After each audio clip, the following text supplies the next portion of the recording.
कृष्णाय वासुदेवाय हरये परमात्मने प्रणतः क्लेशनाशाय गोविंदाय नमो नमः।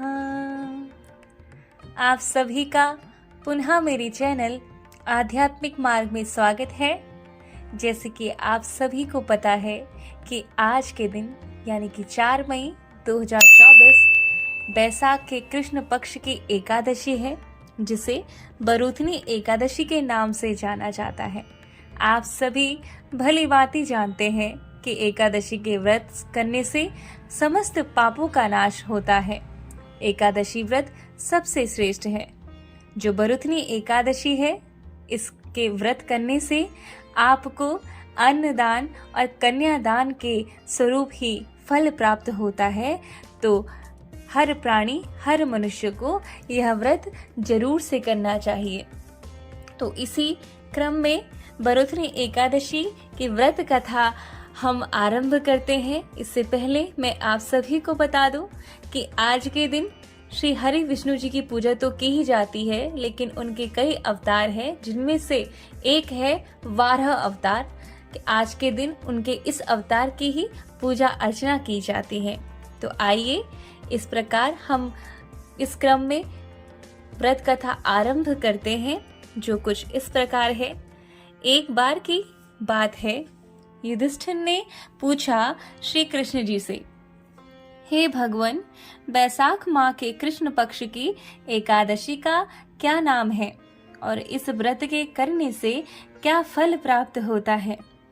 तो जो श्री कृष्ण है, उन्होंने कहा, हे कुंती नंदन, बैसाख मास के कृष्ण पक्ष की एकादशी का नाम बरूथनी है। इस एकादशी का व्रत करने से मनुष्य के समस्त पाप नष्ट हो जाते हैं, सौभाग्य प्राप्त होता है, सुख समृद्धि उनके घर में आती है। इस व्रत को अभागिनी स्त्री भी करे तो उसे भी सौभाग्य प्राप्त होता है। बरूथनी एकादशी के व्रत के प्रभाव से ही राजा मानधाता स्वर्ग को गए थे। इस एकादशी के व्रत का फल 10,000 साल तपस्या करने के फल के समान होता है। सूर्य ग्रहण में कुरुक्षेत्र तीर्थ में जो एक बार स्वर्ण दान करने से फल प्राप्त होता है, यह उसी के बराबर है। आगे श्री कृष्ण कहते हैं कि शास्त्र में कहा गया है कि बरूथनी एकादशी के व्रत के प्रभाव से मनुष्य इस लोक में सुख और भक्ति तथा अंत में स्वर्ग तथा मुक्ति को प्राप्त कर लेते हैं। हाथी का दान घोड़े के दान से उत्तम होता है और हाथी के दान से उत्तम भूमि दान है तथा भूमि दान से उत्तम तिलों का दान बताया गया है और तिल दान से अधिक स्वर्ण दान होता है तथा स्वर्ण दान से उत्तम अन्न दान कहा गया है, क्योंकि अन्न दान से पितृ, देवता, मनुष्य सभी तृप्त हो जाते हैं। केवल कन्या दान को शास्त्रों में इस दान के समान माना गया है। बरूथनी एकादशी का व्रत करने से अन्नदान तथा कन्यादान का फल मिलता है। जैसे कि आपको मैंने शुरुआत में ही बताया था कि बरूथनी एकादशी के व्रत करने से आपको अन्नदान और कन्यादान का फल प्राप्त होता है। जो मनुष्य लोभवश ही कन्या का धन ले लेते हैं, वे मनुष्य प्रलय के अंत तक नरक में निवास करते हैं। और जो मनुष्य स्नेह पूर्वक धन सहित कन्या का दान करते हैं, उनके पुण्य को चित्रगुप्त भी लिखने में असमर्थ रहते हैं। इसलिए बरूथनी एकादशी का व्रत करने वाले मनुष्य को कन्यादान का फल मिलता है। इस बरूथनी एकादशी का व्रत करने वाले मनुष्य को 10वीं के दिन से ही निम्न 10 वस्तुओं का त्याग देना चाहिए। कांसे के पात्र बर्तन में भोजन करना, मांस को, मसूर की दाल, चना, कोदो, साग, मधु, पराया अन्न, पराया भोजन, 10 तथा किसी भी क्रिया से किसी के भी साथ मैथुन नहीं करना चाहिए। इस दिन जुआ नहीं खेलना चाहिए और शयन भी नहीं करना चाहिए।